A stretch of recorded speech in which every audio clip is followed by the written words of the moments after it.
He just cut a hole in the wall of his house, and the whole town laughed at him. But when the deadliest blizzard in history struck, that was where everyone ran.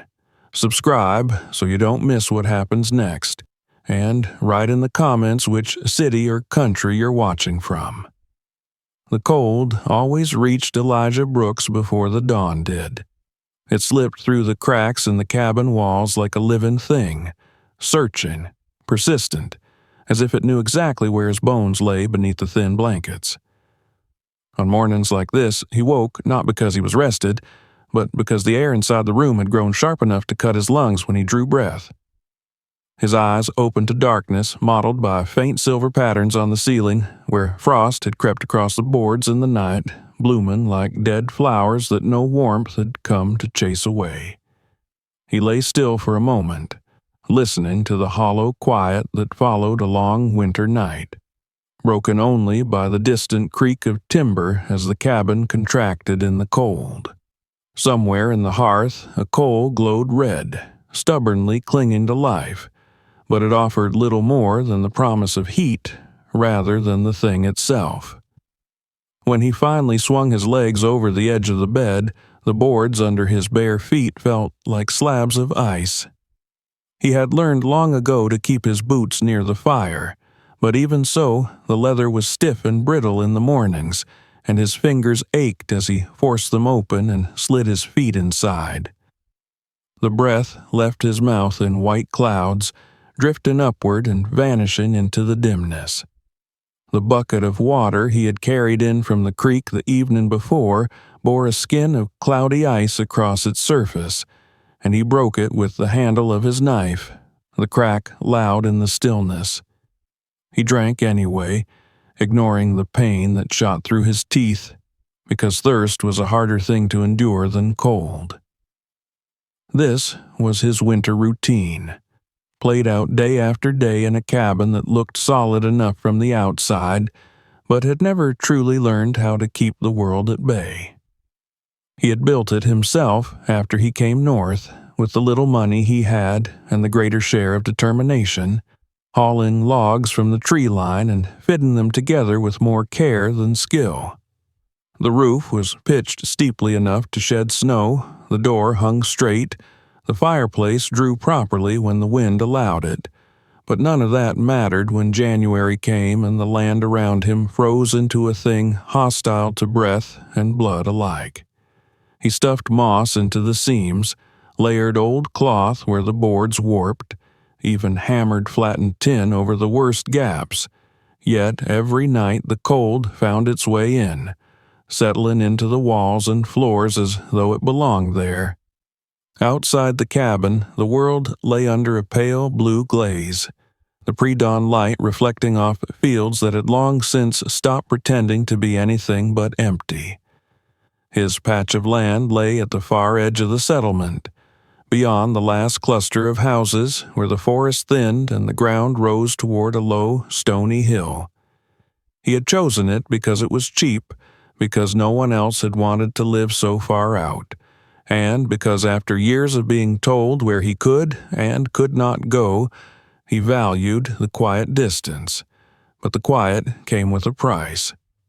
When winter bore down on Hullridge, it did not discriminate between the heart of town and its margins, yet those who lived closer together could share wood, share walls, share warmth.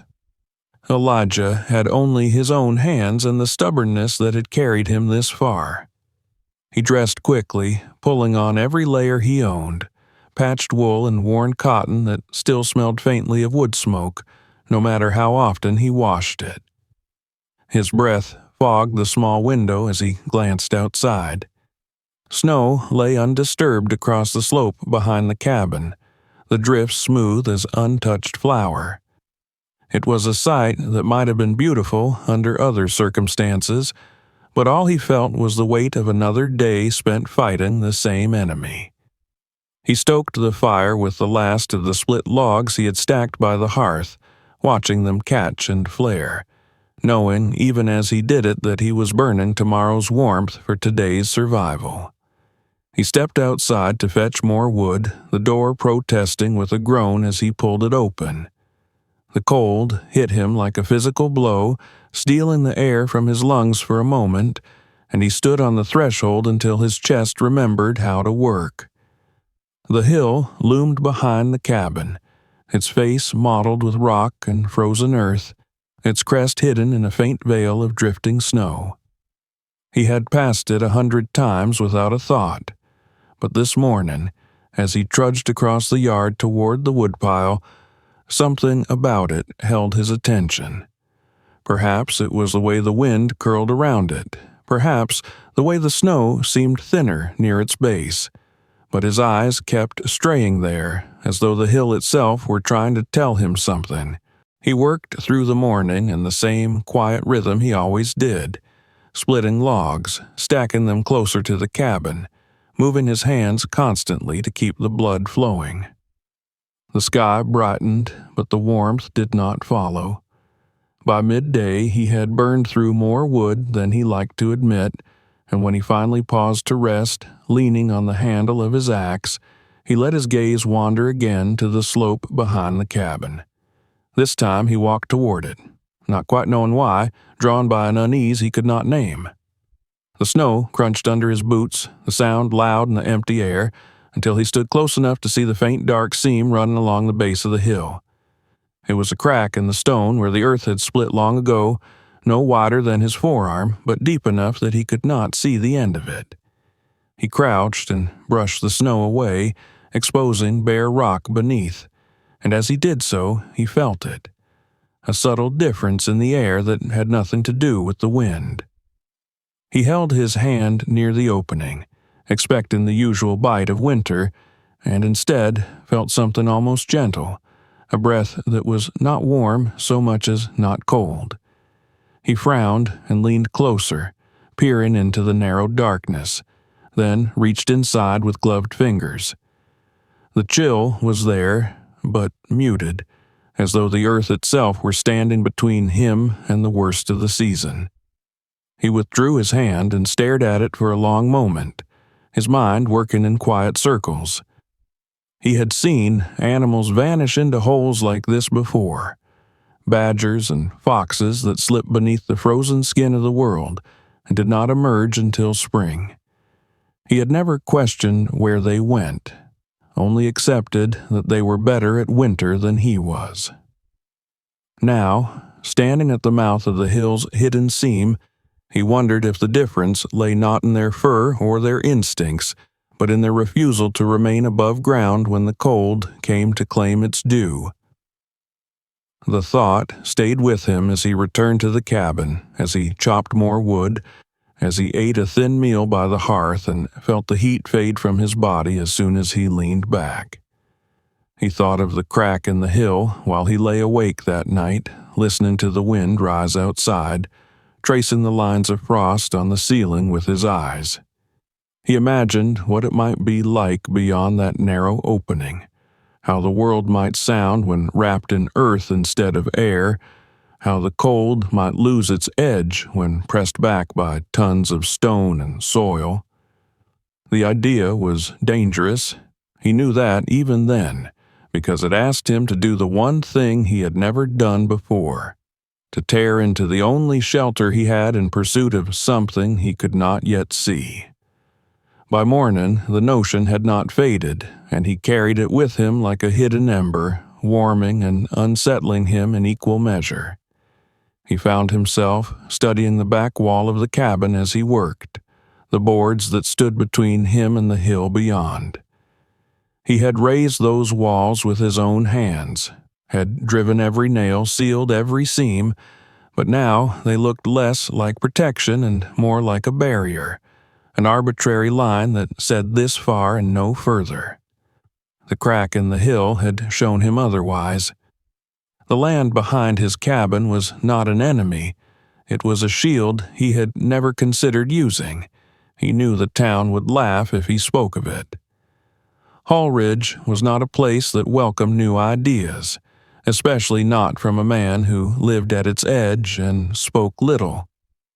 They had their ways of surviving winter, and none of them involved digging into the ground like an animal. He could already hear the tone of their voices, the certainty with which they would dismiss the notion, and he felt a familiar tightening in his chest at the thought. Yet, the cold did not care what the town thought, and neither did the hill behind his cabin. That evening, as the sun slipped behind the ridge and the temperature fell with it, Elijah sat alone at his rough-hewn table, the crack in the hill vivid in his mind.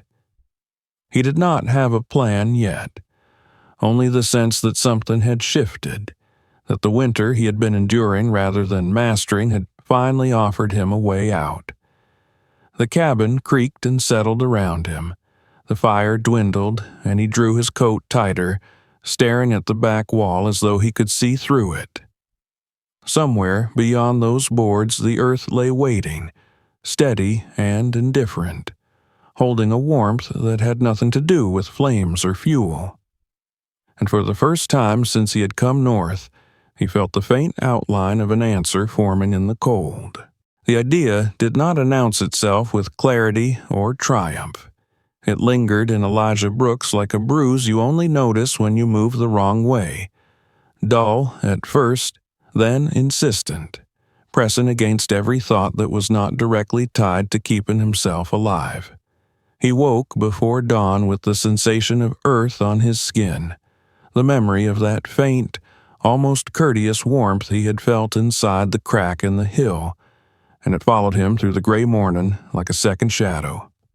Even as he went about the rituals of another winter day, coaxing a fire from embers, breaking ice in the bucket, pulling on stiff clothes, part of his mind was already working on a problem that had never existed before.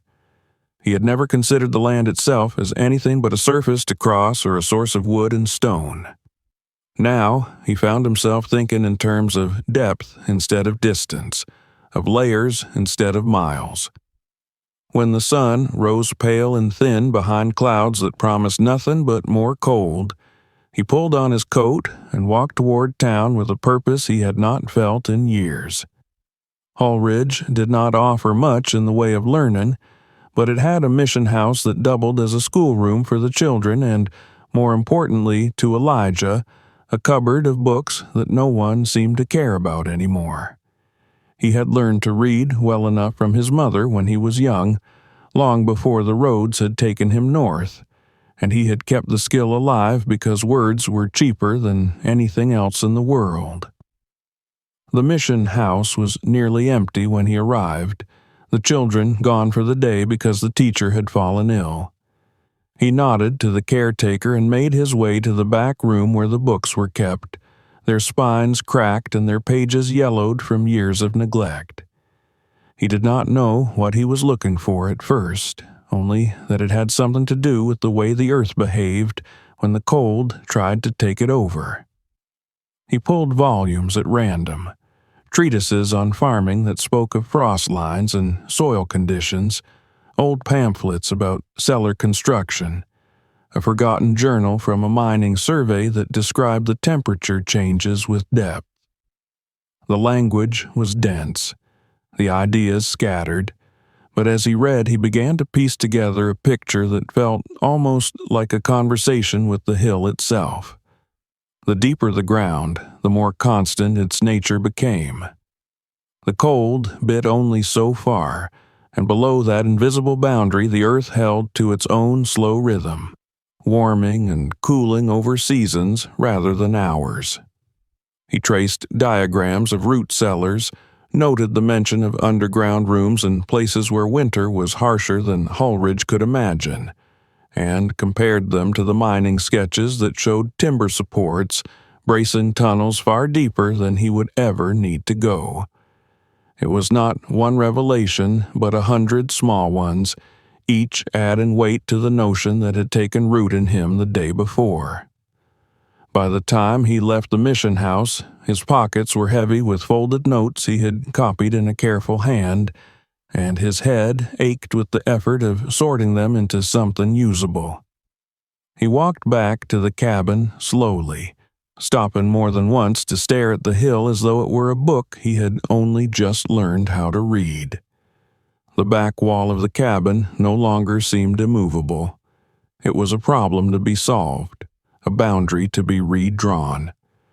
He spent the afternoon measuring, pacing the space between the hearth and the rear of the cabin, tapping at boards to find the weakest points. He marked the spots where the logs had warped over time, where the nails no longer sat as tight as they once had. This was the wall he had built in a hurry when he first arrived, tired and eager for shelter, and it showed every shortcut he had taken.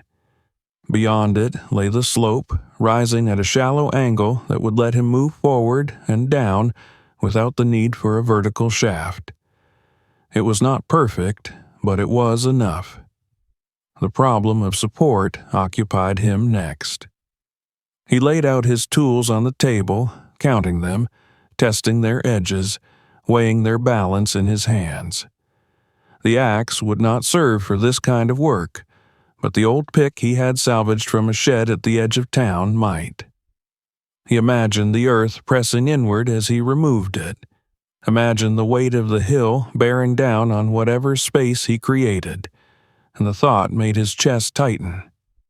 He had no intention of becoming a cautionary tale whispered over winter fires, so he forced himself to slow down and think in terms of systems rather than bravery. Every foot he dug would have to be reinforced before he went farther. He would need straight timber for props and crossbeams, cut and fitted to hold the ceiling in place while he worked. That night he walked the forest edge with a lantern, searching for trees that grew straight and tall enough to be of use. He marked them with notches, counting how many he would need for the first few yards of tunnel, and when he returned to the cabin his boots were heavy with snow, and his mind heavier still with the realization that he was already committed to a path he had not yet fully acknowledged. He did not sleep much. Instead, he lay awake, staring at the back wall, tracing imaginary lines through it into the hill beyond. He thought about air and water and fire in a space that would have none of them unless he carried them there himself. He made plans to keep a lamp burning, to set the small stove he owned deep enough that smoke could be coaxed back out rather than trapped. He thought about how he would know when to stop digging, when the cold would finally lose its hold and the earth would take over. Morning found him at the wall with a hammer and chisel, his breath fogging the air in the steady clouds. The first strike rang through the cabin like a gunshot, startling in its finality. He paused, listening for some answering sound from the hill, but heard only the dull echo of his own action. The second strike sent a thin splinter of wood curling away from the log, and with it came a sensation that was equal parts fear and exhilaration. He was dismantling his only shelter in order to build another one he could not yet see, and the absurdity of it would have been laughable if the stakes were not so high. It took hours to open a hole large enough for him to see the packed earth beyond, and when he finally did, he stood back and stared at it as though he had uncovered a secret rather than a problem. The smell of soil drifted into the cabin, clean and faintly metallic, and for a moment he imagined that he could already feel a difference in the air. He fetched the pick and swung it into the exposed face of the hill. The impact jarred his arms to the shoulders, the vibration traveling through bone and muscle in a way he was not prepared for, and he nearly dropped the tool in surprise. By the end of the first day he had gained less than 2 feet, his hands raw beneath his gloves and his back screaming in protest. The earth was denser than he had expected, shot through with stone and roots that refused to yield without a fight. He worked until the lantern guttered and the cold crept back into the cabin, then wrapped his hands in cloth torn from an old shirt and soaked them in brine to keep the wounds clean. The pain was blinding, but it was clean, purposeful, the kind that came from action rather than endurance. He lay down that night with the sound of his own heartbeat loud in his ears, wondering if he had already made a mistake that would cost him everything. Yet, even as doubt pressed in, the memory of that hidden warmth in the hill pushed back, steady and unyielding. He had taken the first step, and the ground had not swallowed him yet. The next days followed the same pattern, each one a variation on the last.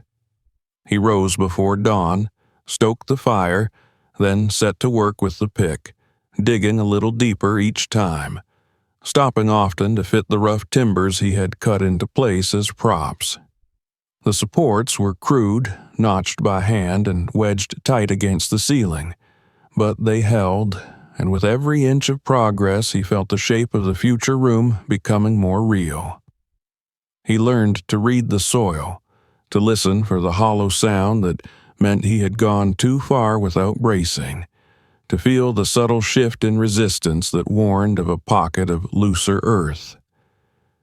By the fifth day, his hands were a map of blisters and cuts, the skin split so deeply in places that he could see the pale tissue beneath. He ran out of cloth and resorted to smearing flour paste into the worst cracks to stem the bleeding, an old remedy his mother had used when they could not afford anything else. At night, he soaked his hands in salt water until he had to grit his teeth to keep from crying out, then wrapped them in rendered fat to keep them from sticking to the bandages he fashioned from rags. He knew the town was talking. Hulridge was too small for anything to go unnoticed, and he had been seen hauling timber and tools with a purpose he could not disguise. He did not go to the store anymore, preferring to make do with what he had, because he did not trust himself to ignore the looks and the whispers that would follow him down the aisles. It was enough that the hill and the cabin bore witness to what he was doing. He did not need an audience. By the end of the week, the hole behind the back wall had become a short tunnel, barely wide enough for his shoulders, its floor slick with packed clay and his own sweat. He crouched inside it one evening, the lantern casting long shadows across the rough supports, and held his hand against the wall. The cold was still there, but muted, as it had been in the crack he had found, and the realization sent a tremor through him that had nothing to do with the chill. He was not imagining it. The earth was already changing the terms of the battle. He climbed back into the cabin and leaned against the ruined wall, too tired to do more than breathe, but in that moment of exhaustion he felt something like certainty take hold. The work ahead was daunting, the risks real, but the logic was sound. He would go deeper. He would reinforce every step. He would carve out a place where winter could not reach him so easily, and if he had to bleed for it, then so be it. The hill had given him an opening, and he was no longer content to stand outside it. By the time Elijah Brooks had carved the tunnel far enough to stand half upright inside it, the town had discovered what he was doing, and Hulridge was not a place that ever let curiosity remain private. It began with glances that lingered too long when he passed through the square, with the voices that dipped when he entered the general store, with children who stopped playing to stare as though he were some rare animal wandering into their midst. He did not need to hear the words to understand their shape. The work he was doing had a look to it that could not be mistaken. Dirt ground into the seams of his clothes, raw wounds on his hands, the distracted air of a man living two lives at once, one above ground and one beneath it. The first open laugh came from a farmer whose land bordered the creek, a man with red cheeks and a voice that carried even when he tried to soften it. Elijah had paused to pick up a sack of flour, his fingers stiff from the cold and the bandages he wore, when the sound rang out behind him. It was not a single bark of amusement, but a rolling thing, fed by the reactions of others who had been waiting for permission to express what they already felt. Someone made a remark about digging a grave instead of a house, someone else about animals that burrowed because they did not know better, and the laughter swelled until the caretaker of the store cleared his throat in a half-hearted attempt at order. Elijah said nothing. He had learned long ago that words were a currency he did not possess in equal measure, and that any response he offered would be weighed not by its truth, but by the mouth that formed it. He paid for his flour, ignoring the way the sack was slid toward him rather than placed in his hands, and left with his shoulders stiff and his gaze fixed on the snow-packed road ahead. He told himself the cold was the reason his eyes burned, but he knew better. The jokes did not stop at the store. They followed him down the street, clung to the edges of conversations in the mission house, turned up in the tone of voices when he passed a group of men repairing a fence. Someone had heard he was carving a cave into the hill. Someone else had heard he was planning to live underground like a mole.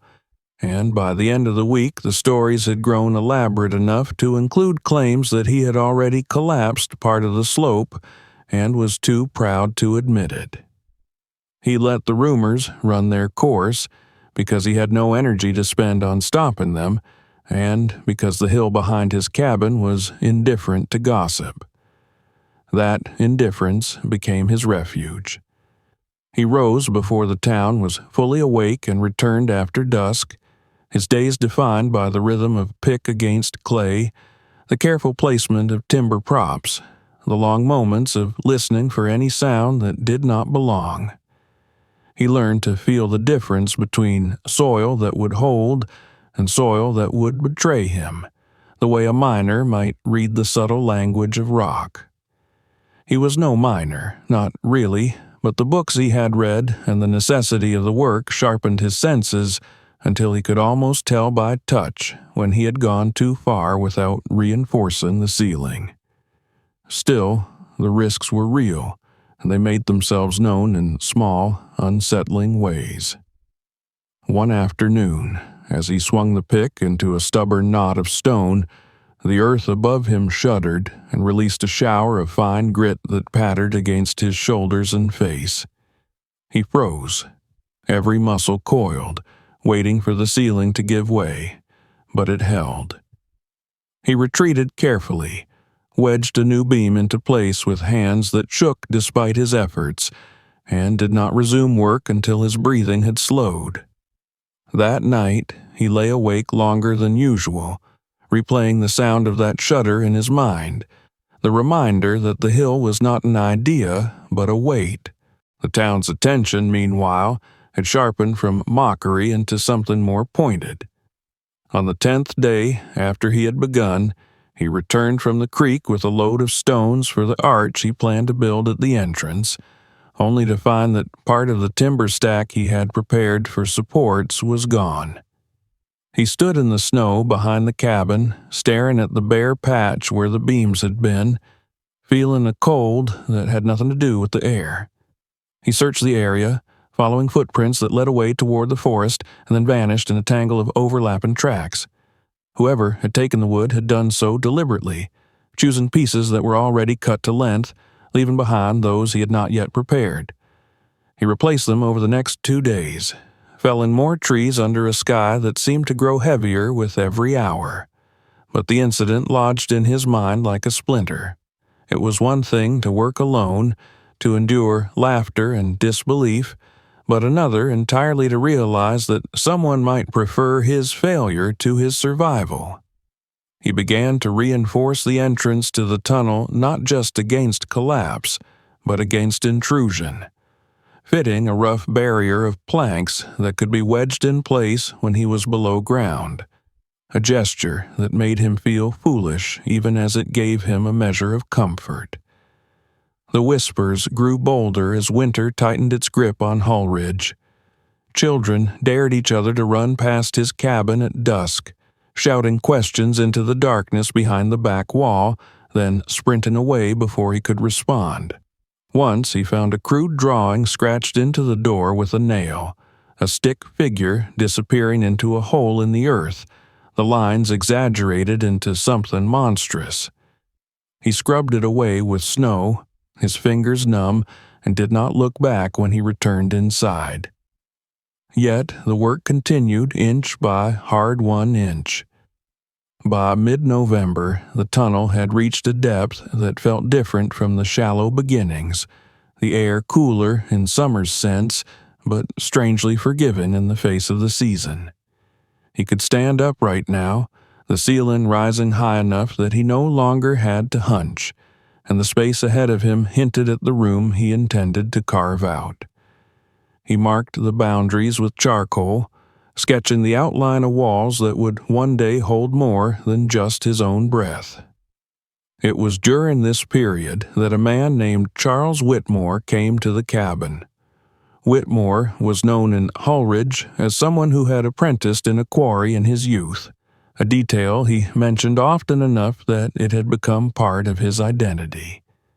Elijah heard the knock at the front door late one afternoon, the sound of it echoing oddly in the hollowed space behind the back wall, and when he opened it, he found Whitmore standing in the snow with his hat in his hands. Whitmore did not laugh. He did not even smile. He asked to see the tunnel, his gaze flicking past Elijah's shoulder to the place where the cabin ended and the hill began. Elijah hesitated, then stepped aside. He did not trust this man any more than he trusted the others, but curiosity had a way of disarming caution, and part of him wanted someone to witness the reality of what he was building.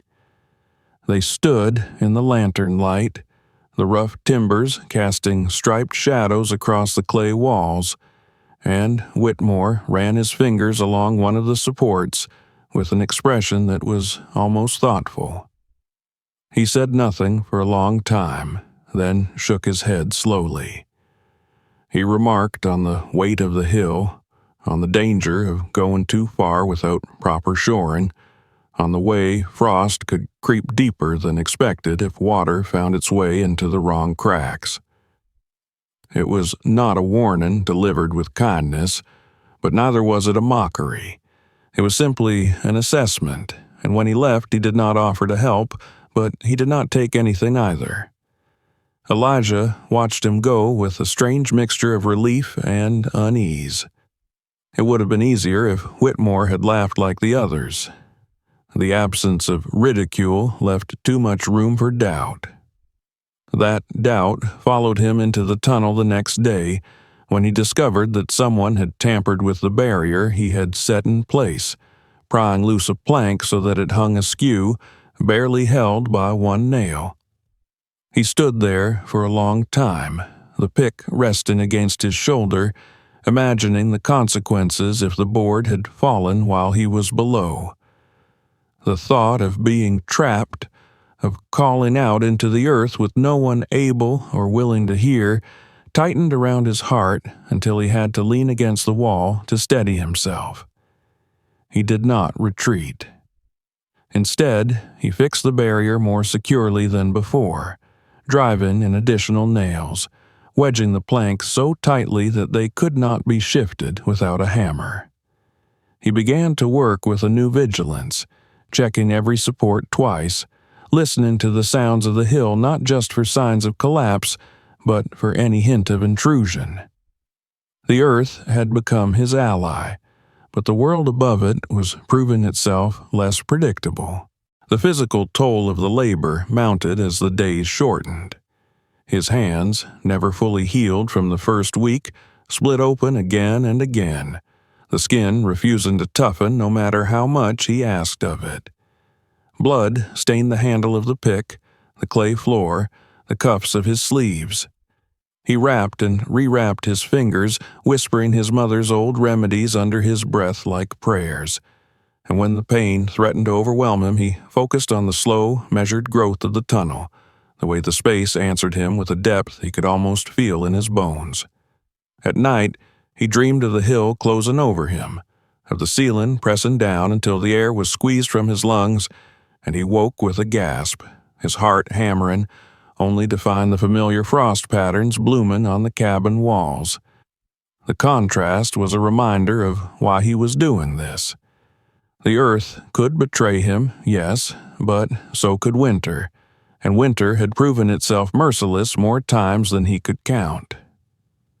By the time Thanksgiving passed unnoticed in Hallridge, the tunnel had reached nearly 10 feet, and the beginnings of a chamber were taking shape at its end. He smoothed the walls with the flat of his shovel, imagining shelves, a sleeping platform, a place where the stove might sit, and for the first time he allowed himself to think beyond survival to something like comfort. It was a dangerous indulgence, he knew, because the town had not yet finished with him, and the hill had not yet revealed all its secrets. The whispers had changed tone by then, taken on a sharper edge. It was no longer just laughter, but a kind of morbid anticipation, as though his neighbors were waiting for the story to resolve itself in the way stories like this were supposed to. Elijah heard it in the way conversations stopped when he entered a room, in the way children were pulled closer to their parents when he passed, in the sympathetic looks that felt more like rehearsals for a funeral than gestures of concern. He carried that knowledge with him into the dark of the tunnel, into the labor that left his muscles trembling and his lungs burning, and he made a quiet promise to himself in the deepening space he was carving from the hill. He would not become their lesson. He would not let the earth claim him just to satisfy the expectations of those who had never believed he belonged here in the first place. The work was too far along for that. The warmth he could feel in the walls too real to deny. The hill pressed in around him, patient and heavy, and he pressed back with timber and will, digging deeper not just into the ground, but into a resolve he had not known he possessed. The town might be watching, might be waiting, but down here, where the cold lost some of its bite and the world narrowed to the sound of his own breath, he was alone with the earth, and for now that was enough. By late November, the world above Elijah Brooks had narrowed to a single daily truth, the coming of winter that no longer felt abstract but physical, pressing itself against every surface, every joint in his body, every hope he had not yet fully allowed to live. The tunnel behind the back wall had grown deep enough that the lantern's light no longer reached its end, and the work of the past weeks had shifted from the brutal novelty of breaking ground to the quieter, more complicated labor of shaping a space that could be trusted. It was no longer enough to carve forward. Now he had to carve outward, to turn the narrow passage into something that could hold a man upright without reminding him at every breath how much weight hovered above his skull. He began each morning by standing at the threshold of the tunnel, looking into the half-lit corridor of clay and timber, and listening.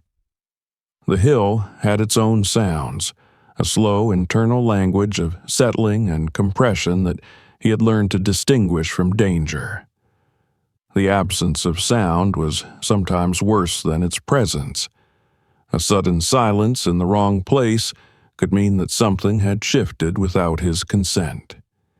He learned to recognize the faint crackle of frost working its way deeper into the soil, the muted groan of a support beam under new stress, the whisper of loose grit that foretold a cave-in if he ignored it. The first step in transforming the tunnel into a room was choosing where it should begin. He paced the length of the passage, measuring with his boots, feeling for the point where the air changed ever so slightly, where the cold did not cling as stubbornly to his skin. That was where he marked the wall with charcoal, drawing a rough rectangle that would one day hold more than his body hunched over a pick. He wanted space for a sleeping platform, for shelves to hold food and water, for the little stove that would make this place something more than a hole in the ground. It was a tall order for a man working alone with bleeding hands, but the alternative was a winter that could kill him just as surely as the hill.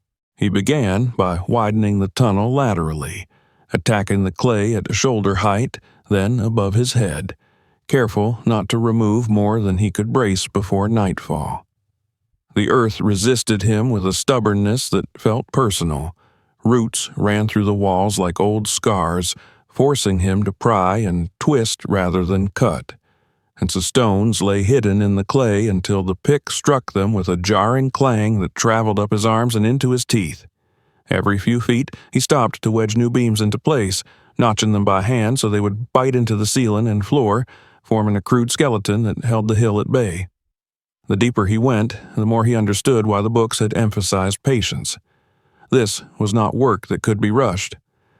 Once, when exhaustion tempted him to skip a support, to tell himself that one more foot would not make a difference, he felt the ceiling above him sag by a fraction of an inch, enough to send a cascade of dirt onto his shoulders. He did not need more than that to drive the lesson home. He retreated, braced the spot he had neglected, and did not move forward again until the hill felt stable under his hands. As the chamber took shape, he turned his attention to the entrance, because he knew that no room was safe if the door to it could not be trusted. The back wall of the cabin was now little more than a jagged opening, the boards removed and stacked in a corner, and beyond it the tunnel yawned like a wound that would not close. He had always intended to build a proper arch there, something that would distribute the weight of the hill rather than asking wood alone to bear it, but the reality of that task had grown heavier as the days shortened. He had never laid stone in his life.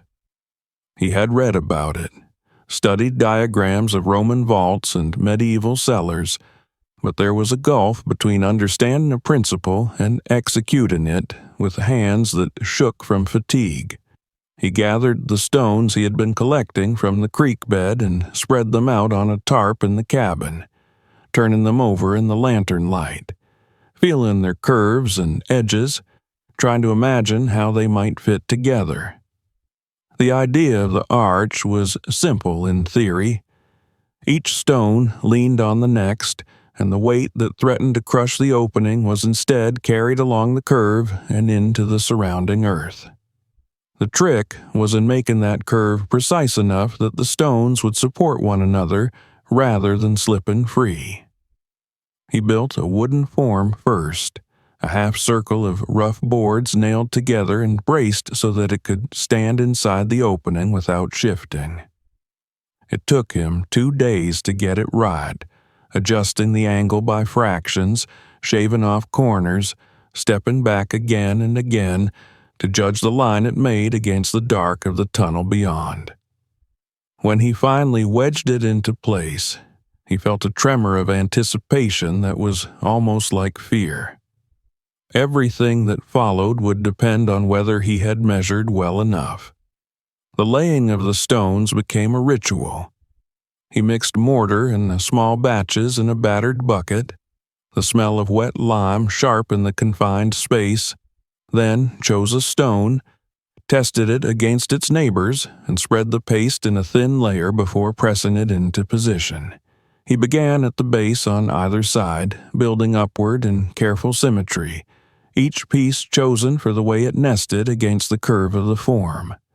His arms burned from holding the stones overhead, his back protested every bend, but he did not stop. He could not afford to. The mortar would not wait for him to rest, and the form would not hold the weight indefinitely. As he worked, the town came to watch. They did not announce themselves. He would glance up from the arch to find a cluster of figures in the doorway of the cabin, stamping snow from their boots, their breath clouding the air as they leaned in to see what the fool at the edge of Hullridge was attempting now. He heard the murmurs, the predictions offered with the confidence of men who had never tried to do the thing they dismissed. He felt their presence like a pressure on the back of his neck, a reminder that he was performing whether he wished to or not. One man, older than the rest, with hands that bore the memory of tools long put away, shook his head slowly and said the stones were the wrong shape, that the curve was too shallow, that the whole thing would come down the first time Elijah tried to hang a door on it. Elijah did not answer. He set another stone, wiped mortar from his fingers, and kept working. The words slid off him not because they lacked sting, but because he had no room left for them. Every doubt he allowed into his mind was a fraction of strength he could not spare. The arch took 14 days. 14 days of cold seeping into his bones, of mortar stiffening too quickly, of stones that refused to fit no matter how many times he turned them. 14 days of returning to the cabin each night with arms that barely lifted him into bed, only to rise before dawn and begin again. On the final morning, he stood alone before the opening, the curve of the arch complete save for the keystone at its crown. The stone lay on the table behind him, heavier than any of the others, its edges ground to match the angle of the curve.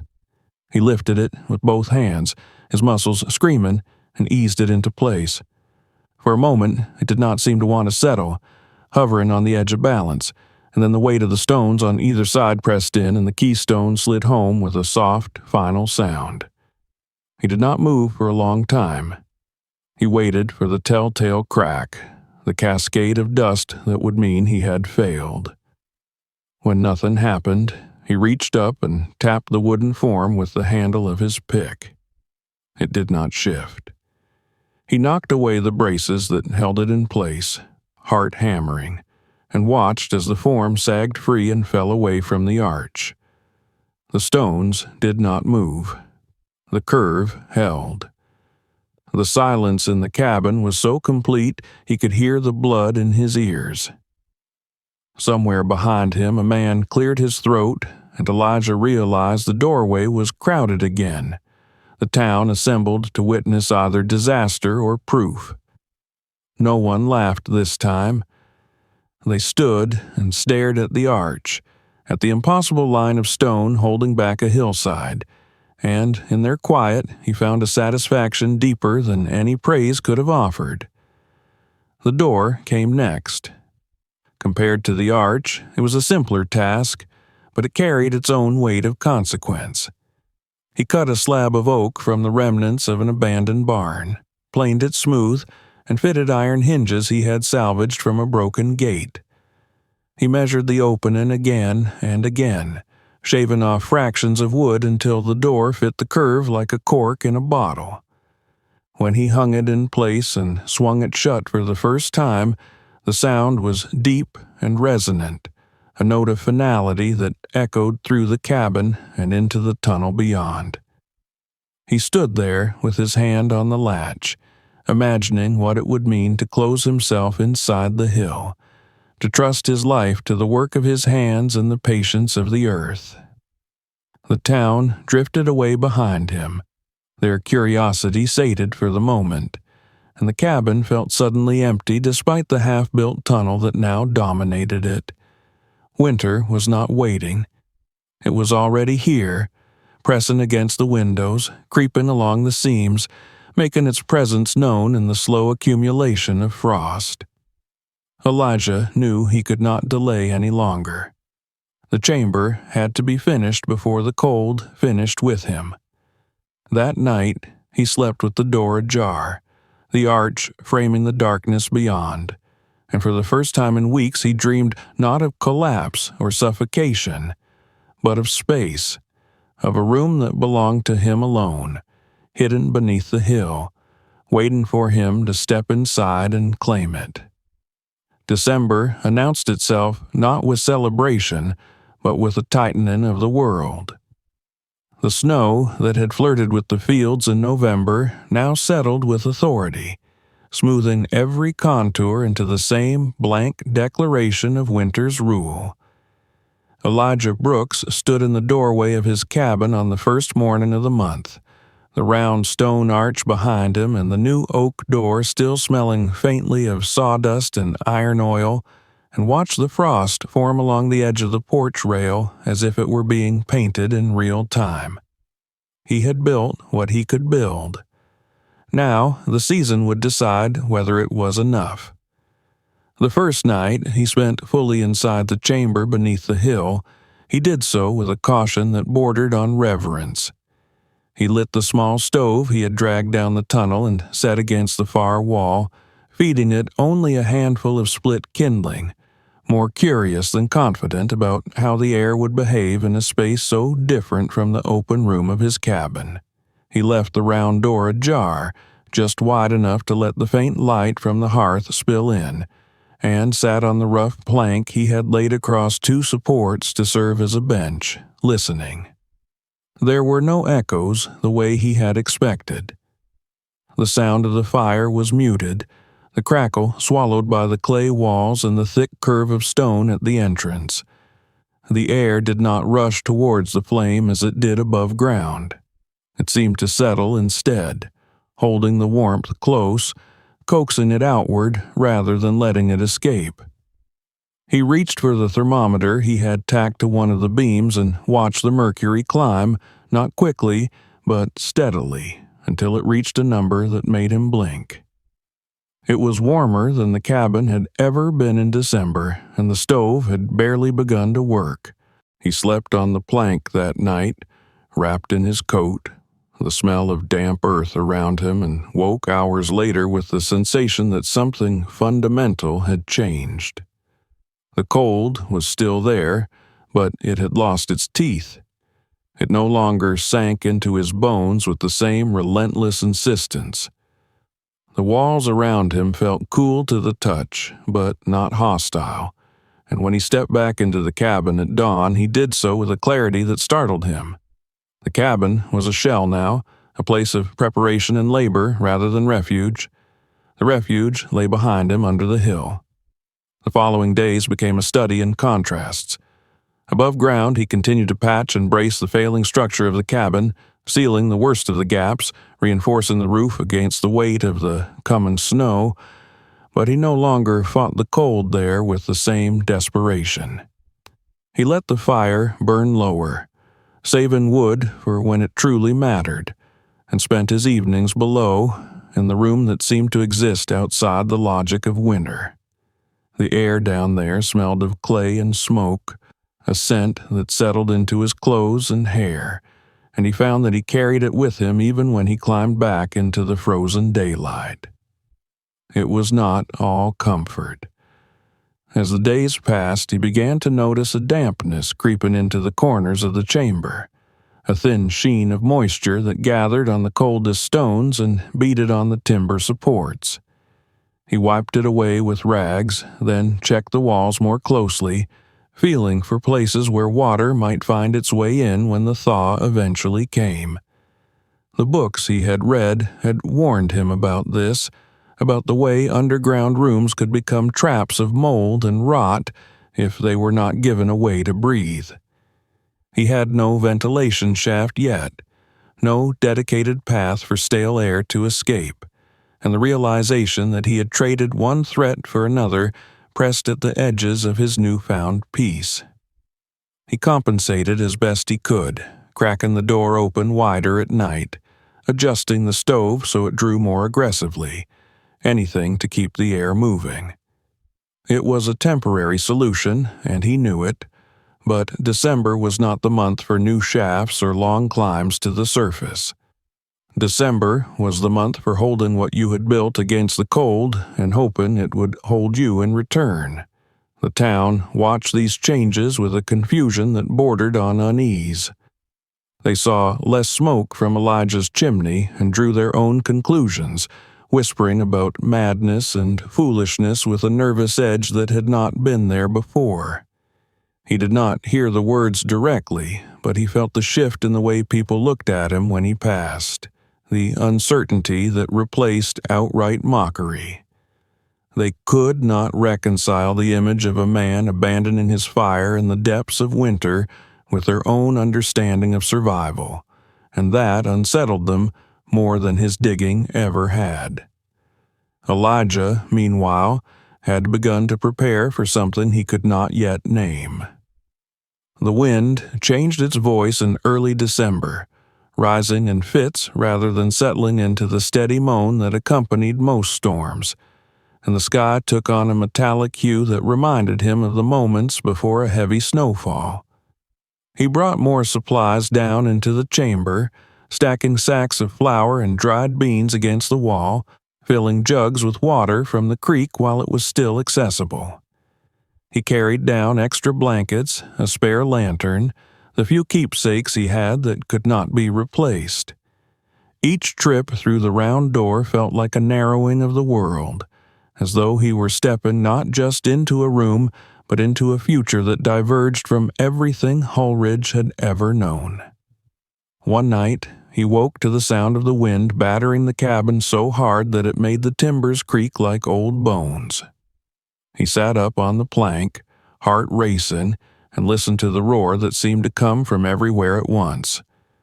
It was different from the storms he had known, not content to announce itself and then settle into a rhythm, but rising and falling in unpredictable surges that rattled even the earth around him. He stood and climbed the tunnel, pulling the door open just far enough to peer into the cabin. Snow was pouring through the cracks in the walls, the drifts already high enough to obscure the lower panes of the windows. The fire in the hearth had guttered out, smothered by the wind that forced its way down the chimney, and the air in the room was colder than it had been in days. He closed the door again and leaned against it, feeling the weight of the hill press back, a solid, unyielding counterpoint to the chaos above. That night, he did not return to the cabin. He stayed in the chamber, feeding the stove sparingly, listening to the muffled fury of the storm through the clay walls. When he finally slept, it was with a sense of being cocooned rather than trapped, of having found a pocket of calm in the heart of something vast and violent. Morning did not bring relief. The storm had not spent itself in the night, but had gathered strength, its voice now a constant howl that seemed to scrape along the underside of the hill. Elijah woke to the realization that this was not an ordinary blizzard. He did not need the town's alarm bells or the sight of collapsed roofs to tell him that. The pressure in his ears, the way the wind seemed to bend the very air around him, the instinctive unease that made him move more quietly in the confined space of the chamber, all spoke of a storm that had not yet finished with them. He made a final trip to the cabin, moving quickly, shoveling snow away from the door with hands already numb, dragging down the last of his supplies before the drifts grew too high to pass. When he sealed the round door behind him, the sound of the storm dimmed to a distant thunder, and in the sudden quiet he felt the full weight of what he had done. He had chosen the earth over the sky, had committed himself to a refuge that had never been tested by something like this. The chamber held steady around him. The thermometer crept upward as the stove warmed the air, the dampness retreating from the walls under the gentle pressure of heat. He paced the small room, checking his supplies, listening to the faint tremors that filtered down through the hill, and tried to imagine what was happening above. Hulridge lay somewhere beyond the clay and stone, his houses and stores and church facing the storm with nothing but wood and fire between them and the cold. He did not yet know that this would be the storm that changed everything, only that it was unlike any he had known before, and that for the first time since winter had taken hold, he was not afraid of what the night might bring. The storm did not arrive all at once.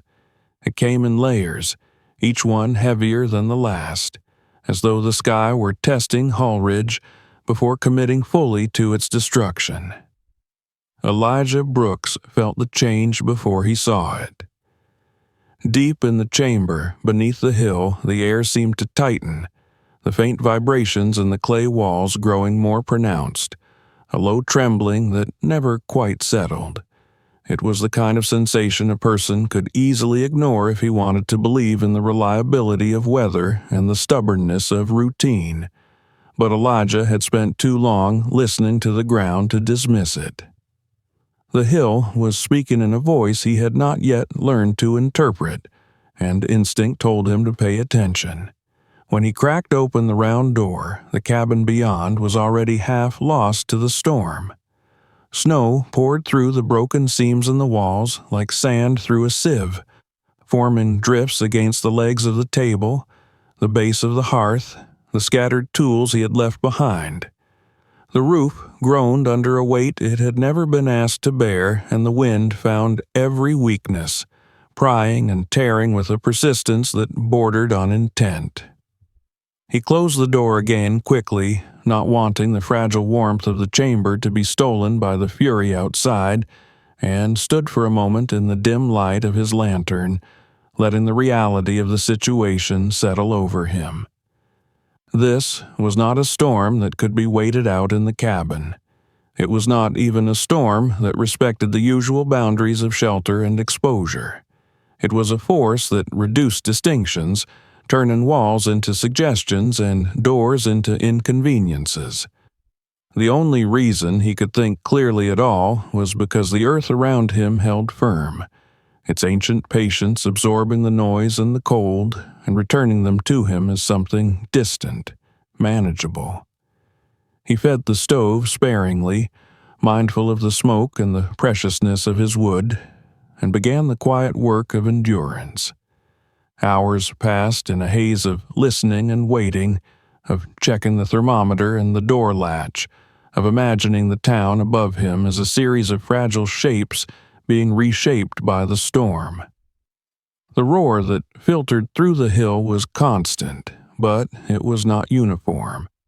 It rose and fell in unpredictable waves, sometimes so loud he could feel it in his chest, sometimes fading to a low moan that made the silence afterward feel ominous.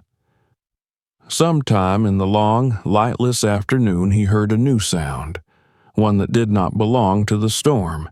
It was faint at first, a distant thudding that could easily have been mistaken for the shifting of snow or the groan of timber, but it carried a rhythm that set it apart. Elijah moved to the door and pressed his ear against the thick oak, listening with a focus he had not known he possessed. The sound came again, closer this time, unmistakably human. He opened the door a crack, bracing himself against the cold that rushed in, and peered into the cabin. Snow had filled the room almost to the height of the table, and the door to the outside was buried entirely, its outline barely visible beneath the drift. He could see nothing beyond the narrow tunnel of light cast by his lantern, but the thudding came again, closer, and with it a muffled cry that cut through the wind. Elijah did not hesitate. He pulled the door wide and forced his way into the cabin, shoveling snow aside with his hands, pushing toward the back wall where the drift was deepest.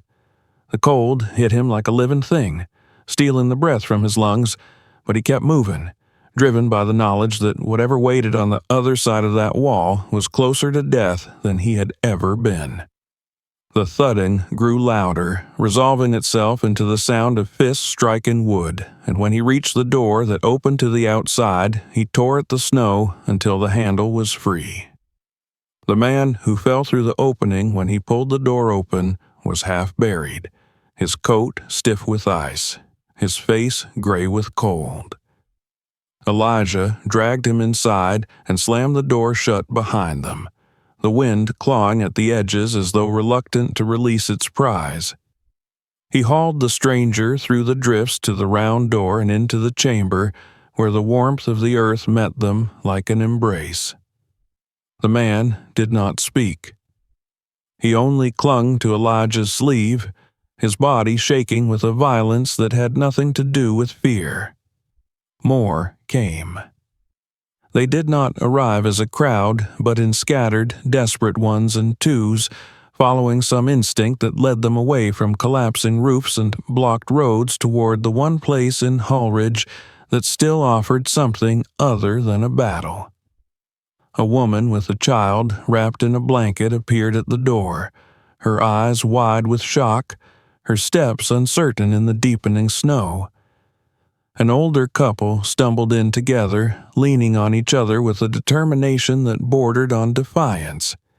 Each time Elijah forced the door open, he felt as though he were opening it into a different world, one where the rules he had known no longer applied.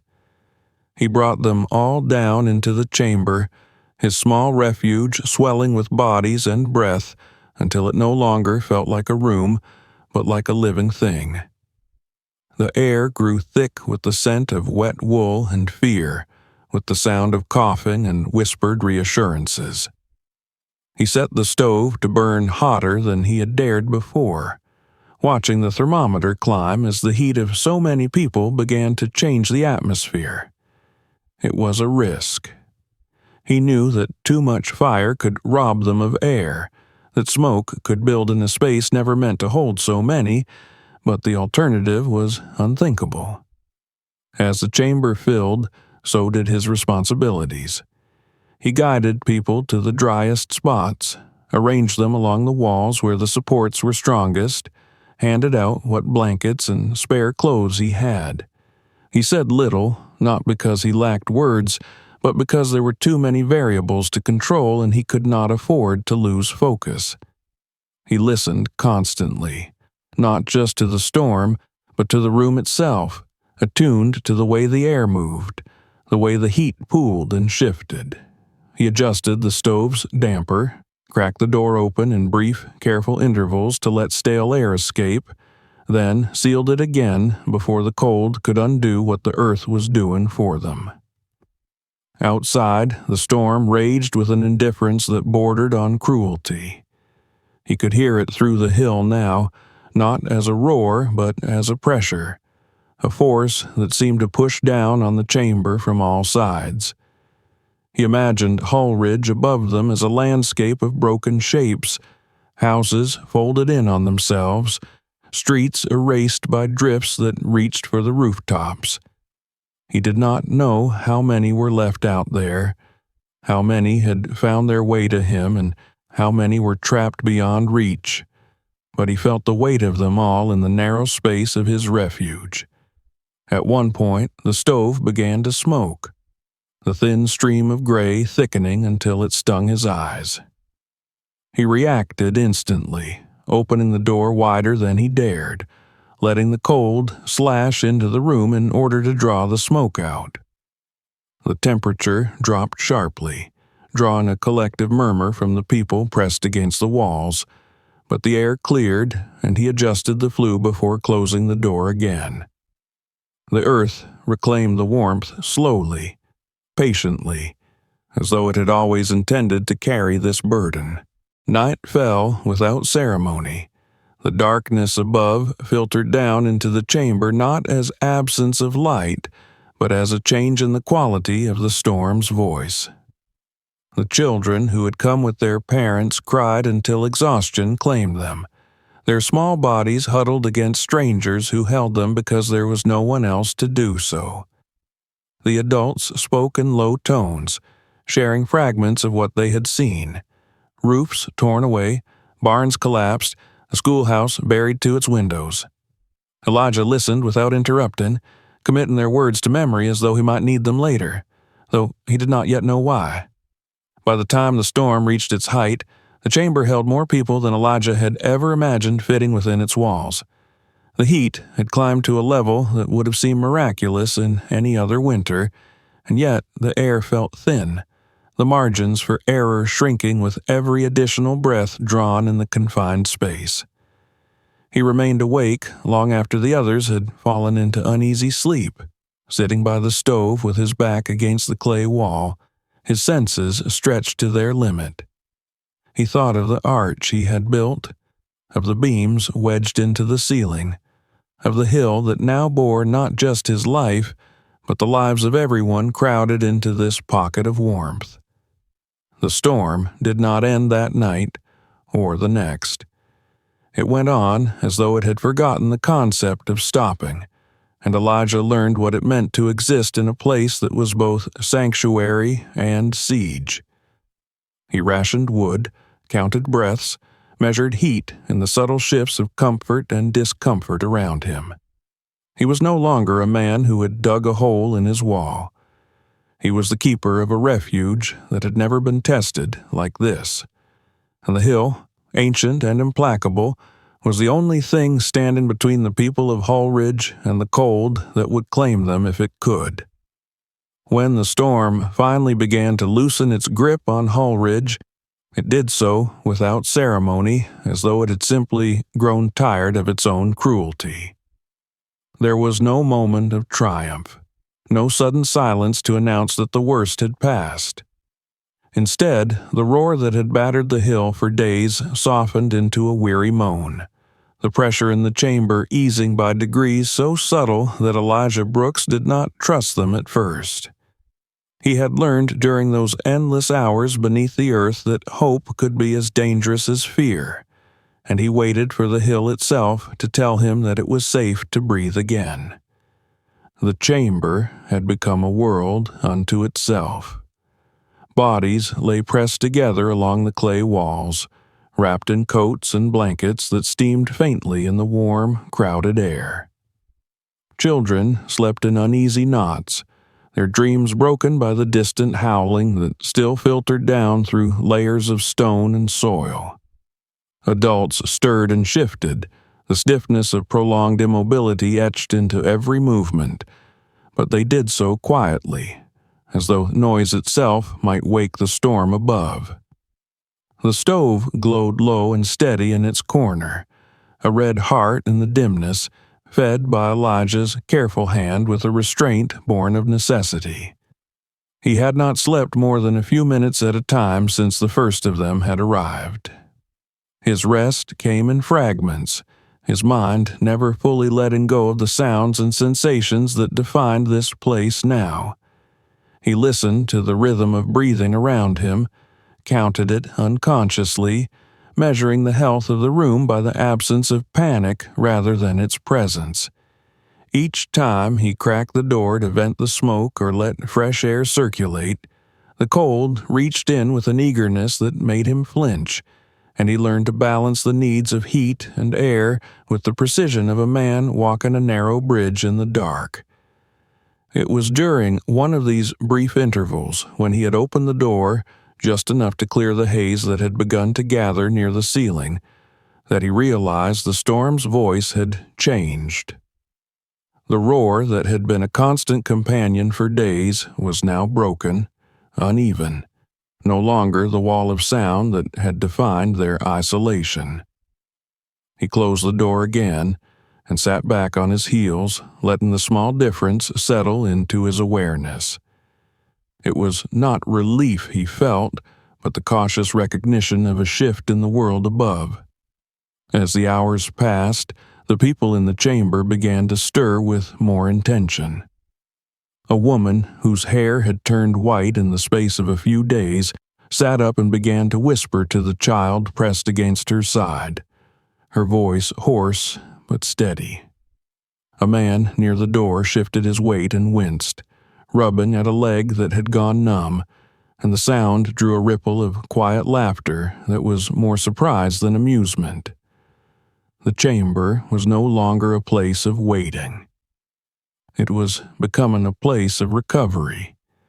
Elijah moved among them with a gentleness he had not known he possessed, checking on those who had arrived the most exhausted, offering sips of water where he could spare it, redistributing blankets to the coldest corners.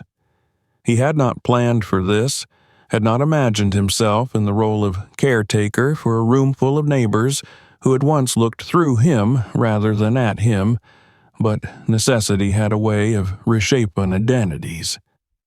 The man who had dug alone in the hill now found himself a point of quiet gravity around which the fragile calm of the chamber revolved. The change in the storm above did not mean that the danger had passed. The real work, he knew, would begin when they emerged into whatever world the blizzard had left behind. He thought of the houses he had passed on his walks into town, the thin roofs and leaning walls, the church with its proud steeple, the schoolhouse where children learned their letters. He imagined them now under the weight of days of unrelenting snow and wind, and the picture that formed in his mind was not a hopeful one. Late in what must have been the third morning since the storm had trapped them, he opened the round door and climbed into the cabin, The drift that had filled the room was higher than before, pressed against the ceiling in places, and he had to tunnel his way through it with his hands before he could reach the outer door. When he finally forced it open, the light that spilled in was not the dull gray of storm, but something brighter, cleaner, a pale winter sun that made him squint. Hallridge lay transformed beyond the threshold. The road that had once led past his cabin was gone, erased beneath a smooth expanse of white that reached toward the center of town.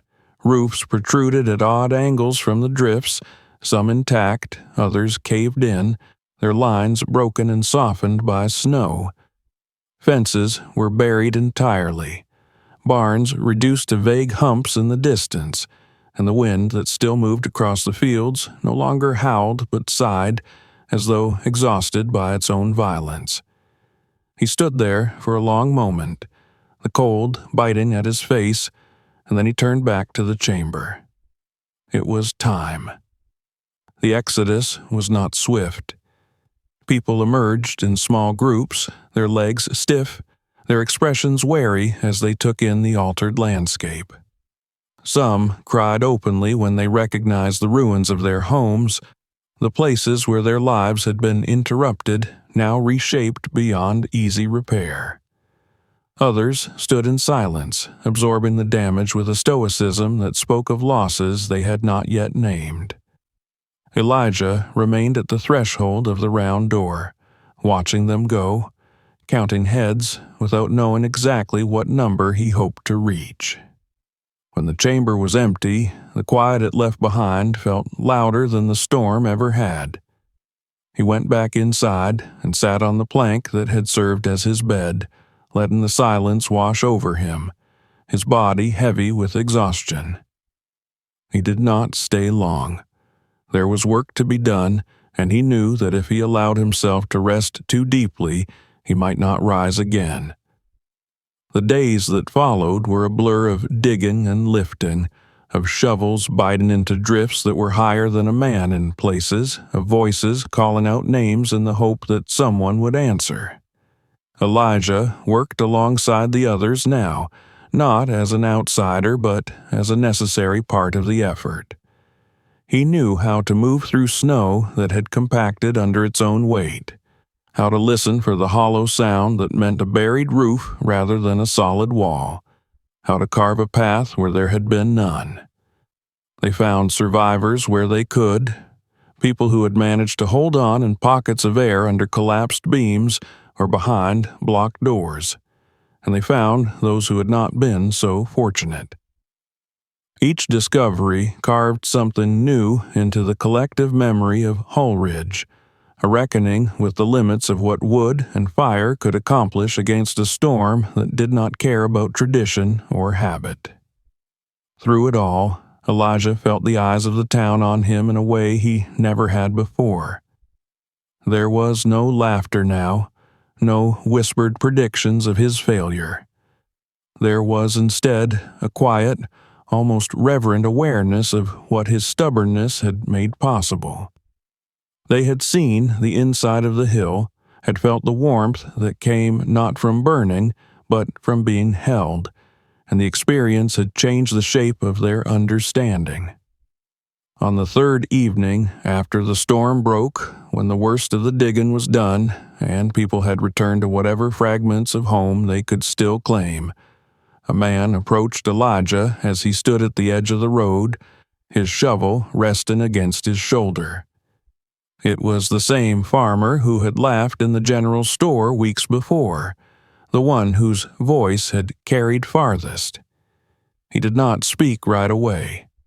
He simply held out his hand, the gesture awkward and unpracticed, and when Elijah took it he felt something in himself shift, as though a long-standing tension had finally been allowed to release. There were no grand speeches, no formal declarations of gratitude. Hallridge was not a town that knew how to put words to change, but as the days passed and the work of rebuilding began, Elijah found that doors were held open for him now, that tools were offered without his having to ask, that people sought his opinion on matters that had once been none of his concern. They did not call him a hero, not yet, but they no longer treated him as a cautionary tale either. At night, he returned to the chamber beneath the hill, its walls still warm, its air still forgiven, and lay on the plank with a weariness that sank deep into his bones. He thought of the days spent listening to the storm, of the moment he had first felt the thudding against his door, of the faces that had filled his refuge with fear and then with fragile relief. He had built the room for himself, driven by nothing more noble than the desire to survive another winter, but it had become something larger in spite of him. The hill had not changed. It still loomed behind his cabin, indifferent to the drama it had witnessed, its ancient patience unbroken. What had changed was the space between that patience and the people who lived above it, the narrow margin of understanding that Elijah had carved out with his hands, and his stubborn refusal to accept that winter was an enemy that could only be fought on its own terms. The storm had passed, leaving behind more than wreckage. It had left behind a question that Halridge could no longer ignore, and the answer lay not in the broken roofs or the buried roads, but in the round door set into the back wall of a cabin at the edge of the town. Spring did not arrive in Halridge so much as it was uncovered. The snow retreated by degrees, surrendering first the tops of fences, then the roofs that had survived the blizzard, and finally the roads that reappeared as muddy scars across a landscape still struggling to remember its former shape. Elijah Brooks watched the thaw from the doorway of his cabin, the round stone arch behind him catching the light of days that were no longer immediately hostile, and felt the weight of what had changed settle slowly into his understanding. The storm had not simply broken roofs and barns. It had broken a way of thinking that had stood unchallenged for generations. The first real sign of that change came not in words, but in footsteps. Men and women began to make the long walk to the edge of town, to stand in the yard behind Elijah's cabin and look at the hill with the same wary curiosity he had felt months before. They did not always knock. Often they lingered, studying the way the ground sloped, the way the stone arch framed the darkness beyond the back wall, the way warmth still seemed to cling to that opening even on days when the wind cut through coats as if they were paper. Elijah did not chase them away. He had learned that curiosity, once it replaced ridicule, was a fragile thing that needed room to breathe. When they finally began to ask questions, he answered them as plainly as he could. He spoke of depth and patience, of the way the earth held to its own slow temperature when the air above it went mad, of the mistakes he had made, and the small, stubborn triumphs that had kept him alive. He did not dress the story in grand language. He did not claim invention or brilliance. He told them simply what he had done, how it had nearly killed him, and how it had saved them all in the end. The first family to act on his words lived only 2 houses away from the center of Halridge, in a place where the land rose gently enough that a shallow dig could reach the shelter of the hill. They began in late April, when the frost line had retreated far enough to make the work possible, and Elijah went to them every morning before tending his own land. He showed them how to read the soil, how to set the first supports, how to measure a curve not by the eye alone, but by the way it carried weight. He watched as their hands blistered and bled just as his had, and he did not spare them the truth about what it would cost, because he had learned that survival did not grow from comfort. By the time summer took hold, there were 3 such projects underway in Halridge, their rough entrances marked by piles of earth and timber that looked, to an untrained eye, like the beginnings of graves rather than homes. But no one laughed now. Children were kept at a respectful distance, not out of fear, but out of a new awareness of danger, and the adults worked with a focus that bordered on reverence.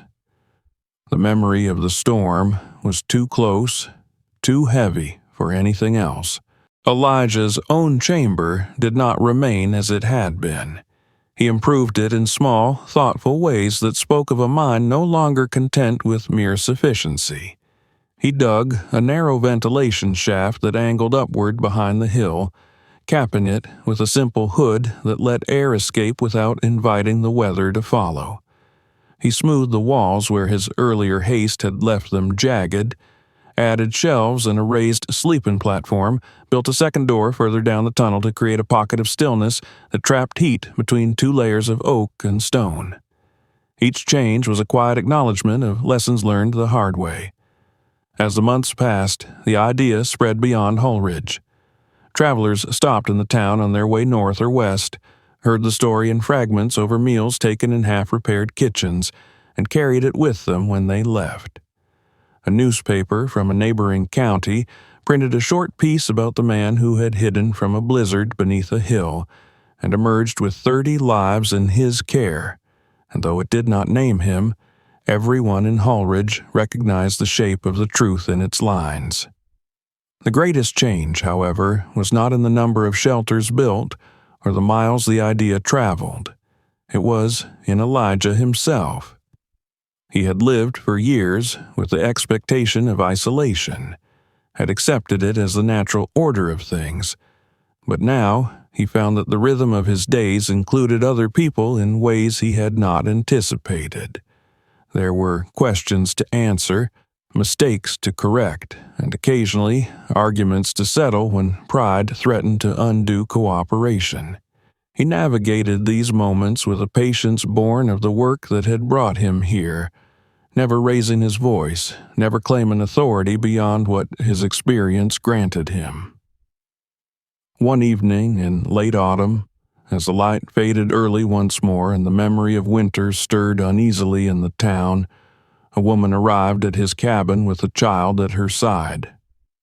Her husband had died in the storm, buried beneath the collapse of a barn that had once seemed as solid as the hill itself, and she had no family left in Holridge.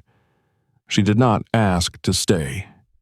She simply stood there, her face worn by more than grief, and waited. Elijah did not need to consult anyone to know what he would do.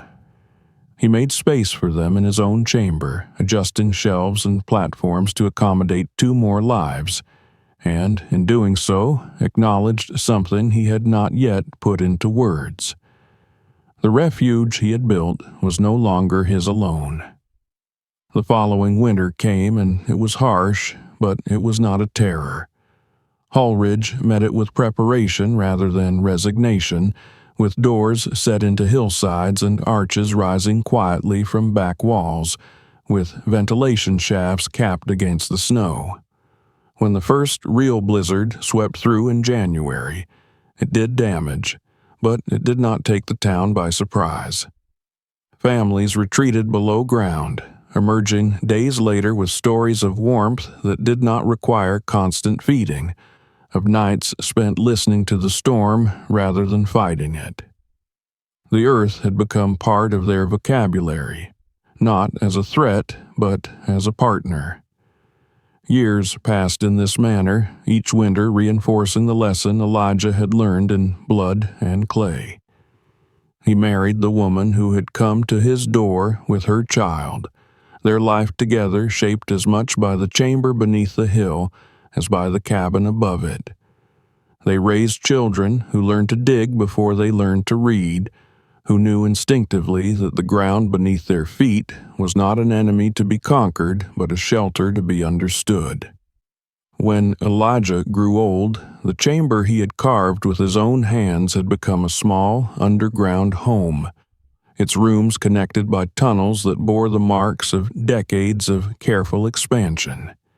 He moved through them with the ease of long familiarity, his body slower now, but his mind still alert to the subtle language of the earth. He died one winter night, as he had always hoped he would, not with the cold in his bones, but with the steady warmth of the hill holding him close. Ulrich remembered him not with statues or plaques, but with round doors set into slopes and stone arches that outlived the cabins they were built to serve. The town learned, through his example, that survival was not always a matter of standing taller or building thicker walls. Sometimes it was a matter of going where the heat already lived, of paying attention to the quiet lessons written into the land, and of understanding that the most radical ideas often began not in the halls of power, but in the hands of a man who refused to freeze when the world told him there was no other choice. If this story kept you on the edge, don't stop here. Hit subscribe right now so you don't miss what comes next, because the next story is already waiting for you. Share this video with someone who loves real survival stories and write in the comments where you're watching from. I read every single one.